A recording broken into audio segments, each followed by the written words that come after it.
Tanjung Bumi ya. Pak Haji Asip jadi kernet. Ternyata ceritanya hampir sama dengan Mas Safiyuddin Asmoro. Jadi kernet. Berapa tahun? Ya sudah sekitar 25 tahun sampai jadi supir ke Sumatera lintas. Berawal dari kernet, jurusan Manoan dan Tanjung Bumi, sampai Fasim jadi supir. Dari supir Ringkasnya cerita sampai lintas Madura, Sumatera. Itu pemirsa dinamika kehidupan Pak Haji Asif.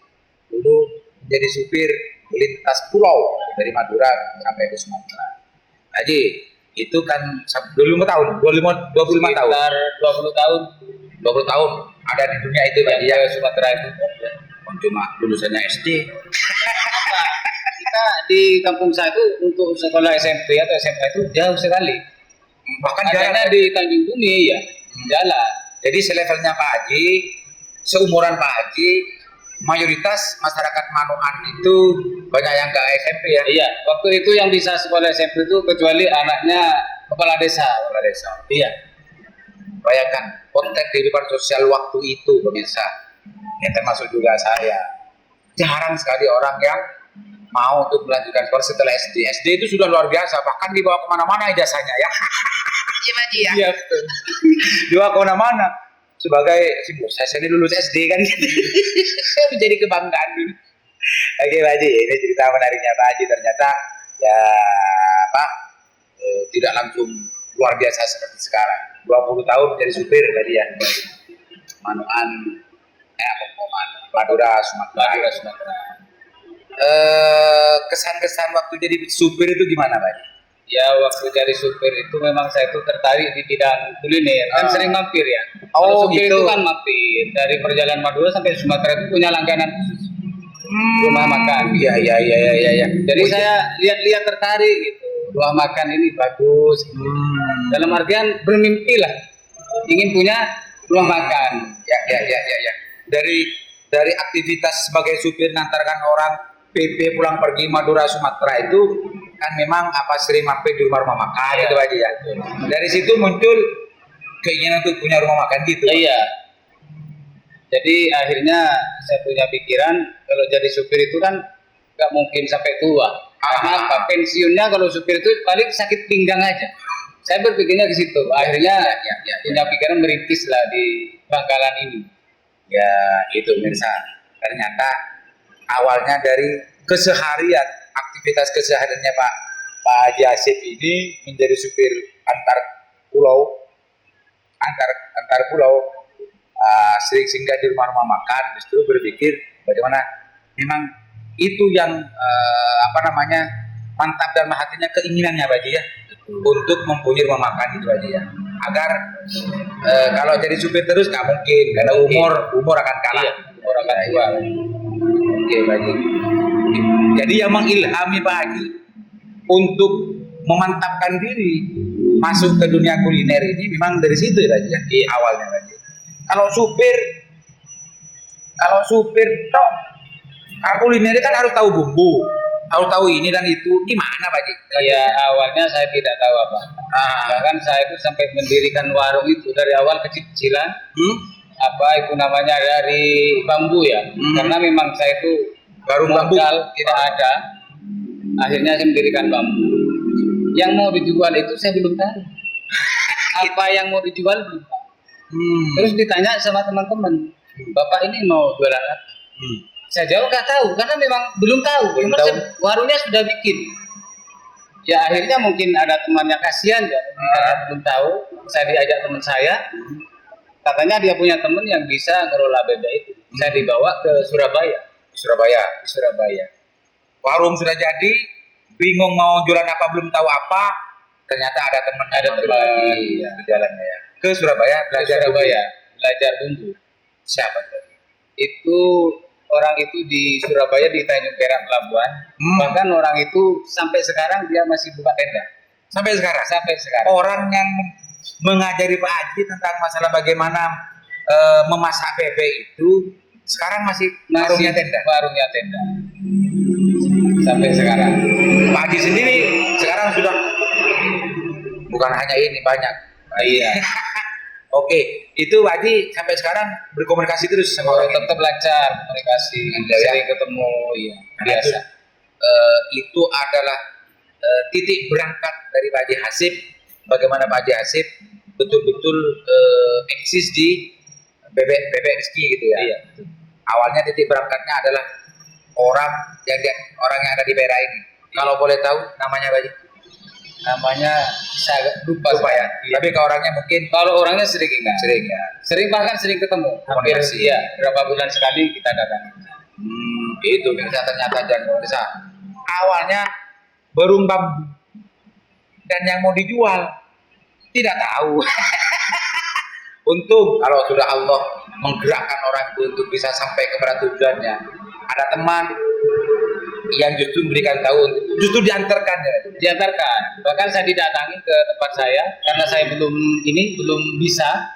Akhirnya ibu itu datang ke warung saya. Oh, ibu itu datang Iya. ke sini. Sampai 1 minggu di tempat saya. Saya dipelajari sampai bisa. Pak Jasib, dulu yang bilang bangun warung bambu itu di mana Pak? Pertamanya di Banjaran. Pancaran sini Bangkalan. Di Bangkalan juga, di Banjaran. Tahun berapa itu ingat Pak? Tahunnya sih lupa saya. Cuma Kurang sekitar lebihnya. 12 tahun Sampai sekarang. sampai sekarang. Berarti 2008 2009-an ya? Iya, 2008 2009. Itu Mirsa. Dulu pada tahun 2008 2009 Pak Haji Hasib ini membangun warung bambu, dan yang mau dijual itu bingung, tidak tahu. Ada teman yang memberitahu bahwa ada orang yang biasa membantu dia Iya. untuk belajar bagaimana memasak bebek. Akhirnya bahkan ibu itu sampai 1 minggu Iya, 1 minggu. mengajari Pak Haji Hasib untuk bagaimana bisa dan fasih cara memasak bebek. Waktu itu berapa tahun juga di warung bambu bertahan? Ya, sampai sekarang. Oh, sekarang masih ada juga? Sekarang masih ada. Tapi Cuman Masak bambu. bambunya sudah ini. Sudah rusak. oh, bambunya sudah rusak. Sudah rusak. Iya. Oh, tempat itu sekarang masih ada. Masih ada. Oh, Tetap jalan. jalan terus sampai sekarang yang di Banjaran. Oke, Pak Haji, kan Pak Haji lulusan SD. Setelah SD mondok, setelah mondok jadi supir. Kan Pak Haji kalau melihat dari perjalanan hidupnya itu kan nggak pernah bersentuhan dengan urusan negara gitu ya. Iya, Dengan betul. urusan pemerintahan dan macamnya. Ujuk-ujuk bisa setelah tahu membangun warung dari warung bambu ke warung seperti ini, gimana caranya? Ceritanya Pak Haji? Iya, ceritanya begini. Saya setelah dari Bangkalan itu buat cabang ke sini, saya memang dari awalnya kan seorang diri sendirian. Akhirnya saya ini kan kebingungan. Saya ini nggak mungkin bekerja ini sendirian terus. Akhirnya saya berpikir ya cari teman. Pas kebetulan ada juga yang namanya Pak Syukur itu juga orang Kokok gitu. Ya, Baru ya, ya. ketemunya di Bangkalan, bahwa di Bangkalan itu banyak orang Kokok. Akhirnya saya mencari orang itu, saya gimana caranya, karena dia yang ngerti tentang masalah pemerintahan, ya perizinan. Akhirnya ya saya gandeng. Kalau waktu itu Pak Syukuri memang terkenal Pak Haji. Kalau tahun 2008 sampai 2011 12 paling terkenalnya orang Pak Syukuri. Iya, saya dengar dari dulu, tapi nggak tahu itu orang mana. Makhluknya seperti apa? Iya. nggak tahu. Ternyata setelah Orang ketemu, Kokok sendiri. kalau orang Kokoknya Satu orangnya orang. kan nggak kaget. Ya awalnya sih kan nggak tahu sama orang. Artinya kan betul-betul setelah ketemu awal Pak Haji ya, pasti ini orang Kokok ini. Iya. Kan gitu Pak Haji. Karena orangnya memang wajah desa Pak Haji. Saya kira sebelum tahu orangnya, Seperti apa? dikira gitu? seperti kayak bapak-bapak Di mana? pemerintahan gitu. Oh gitu. Iya. Bayangan sebelum Bayangan Pak Haji saya. melihat calon manajernya ini. Betul. Tapi setelah ketemu Setelah ketemu ya ternyata ya orang desa orang juga. desa. Ya seperti saya ini. Iya, orang desa, wajahnya desa, memang jauh dari ekspektasi sebelumnya. Jauh. Ternyata. ya. Kalau saya memang teman akrab saya itu Pak Haji. Iya. Dia namanya Pak Syukur itu. Sejak awal ketemu saya langsung, ini pasti orang desa. Kalau saya begitu Pak Haji. Kenapa? Dari wajahnya, dari orangnya, macam memang desa bener. Oke, Pak Haji. Oke, setelah ketemu itu Kalau sebelumnya kan sendirian. Setelah mempunyai partner manajer Pak Syukur, cerita selanjutnya gimana? Iya, ini maksud saya itu kan yang namanya usaha itu ingin besar. Tidak mungkin seorang diri. Ya, ibaratnya pesawat mau terbang itu kan nggak cukup dengan mesin. Ya harus ada sayapnya. Dalam perlengkapan lah. Seperti apa orang mau terbang itu kan harus ada perlengkapan. Ya, rumah makan mungkin juga seperti itu. Sama juga ya. Sama juga. Amsilahnya kalau bahasa pesantren, tapi itu kalau bahasa kerennya adalah perumpamaan. Gitu ya. Jadi Pak Haji butuh pilot. Butuh pilot. Butuh pilot. Saya cuma mesinnya aja. Pak Haji adalah mesin, bukan bagaimana bumbunya, bagaimana semuanya Pak Haji. Pilotnya, bagaimana caranya, bagaimana tentunya Pak Syukur gitu ya. Gak salah sampai ketemu Pak Syukur itu gak salah. Orang memang giat, agresif dan macam. Iya. Mudah-mudahan duet ini terus berjalan sampai BB Rizky lebih besar dari sekarang. Dan target saya Pak Syukur itu bukan hanya sekedar manajer di saya, dia harus memiliki juga BB Rizky sendiri. Iya, bisa mandiri sendiri.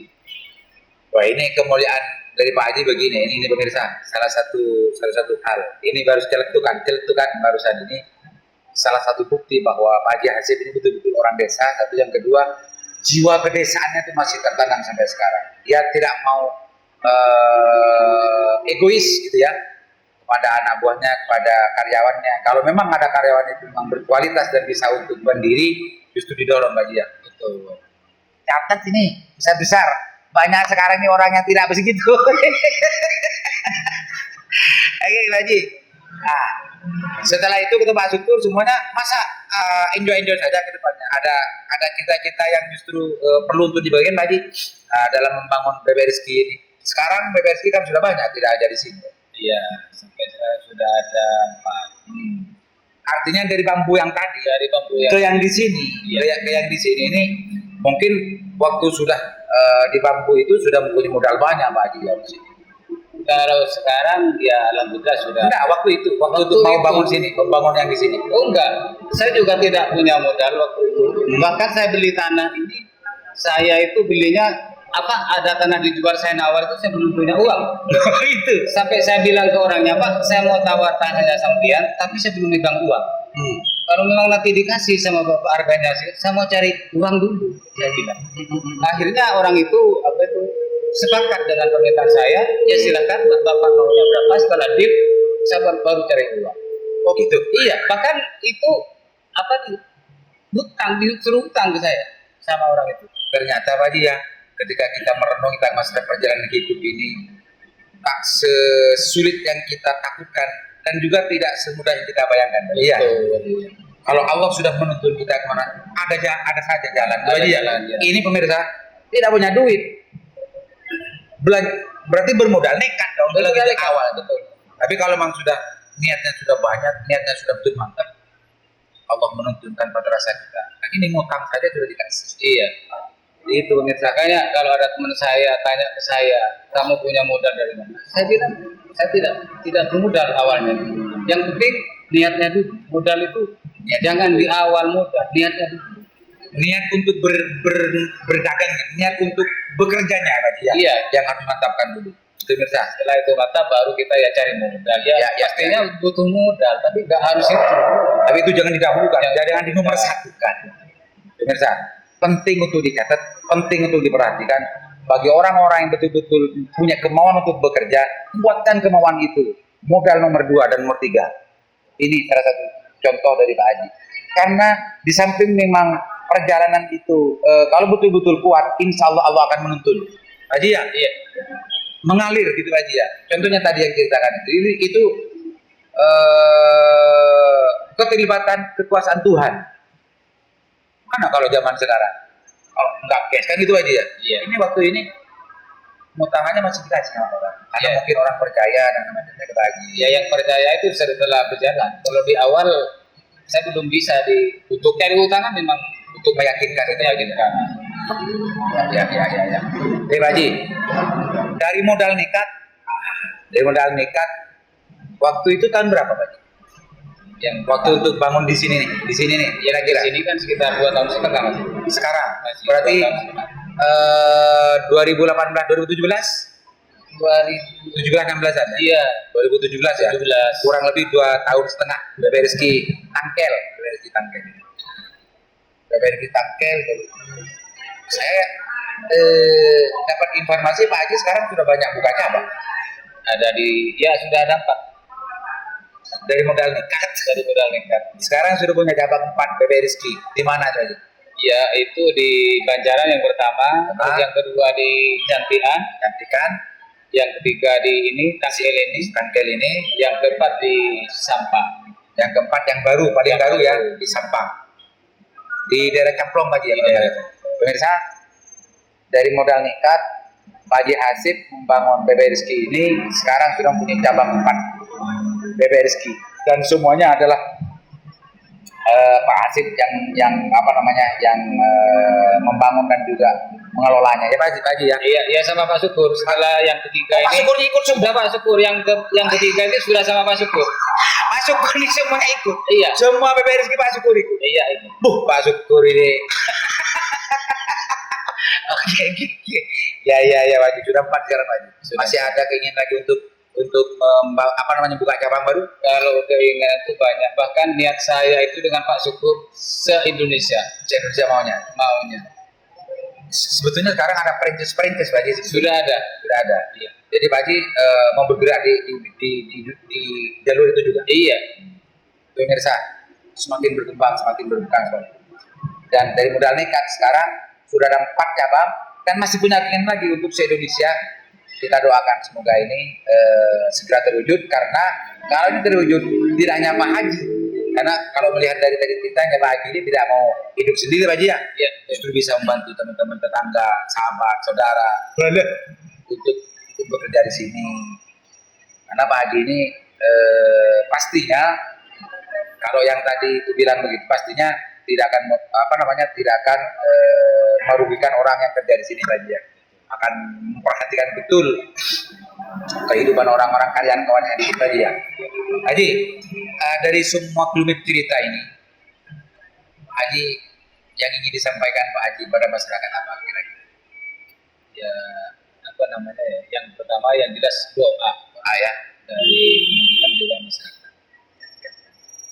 Minta doanya masyarakat agar ini bermanfaat Pak Haji ya, dan juga bisa di samping memang membantu terhadap pendapatan asli daerah, juga bisa membantu pengunjung ke Madura khususnya untuk mudah dapat singgah untuk makan-makan dan istirahat di sini gitu ya.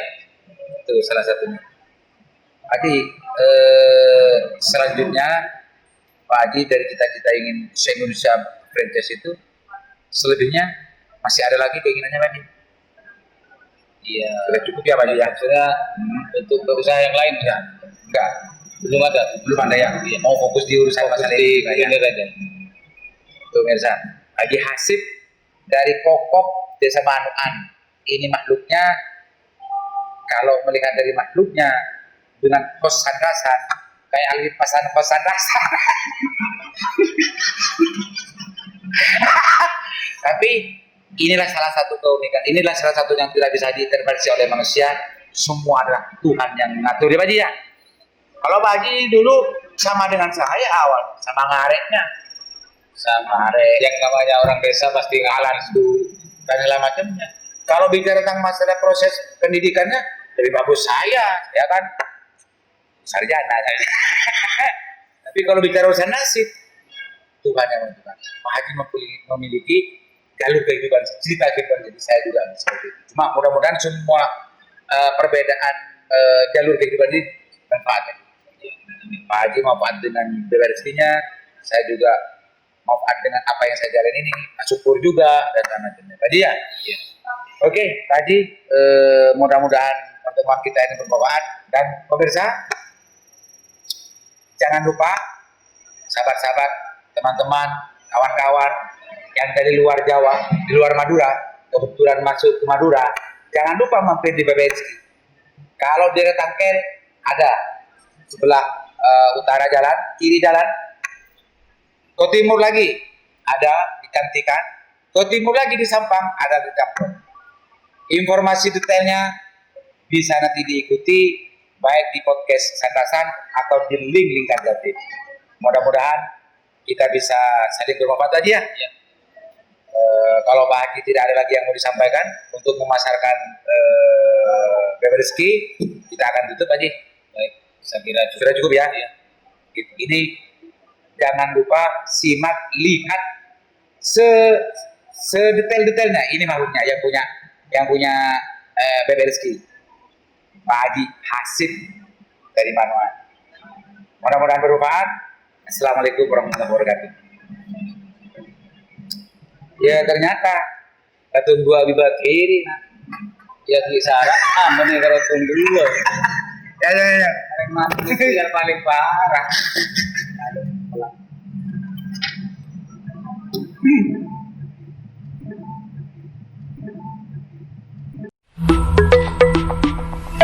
Audio Jungle.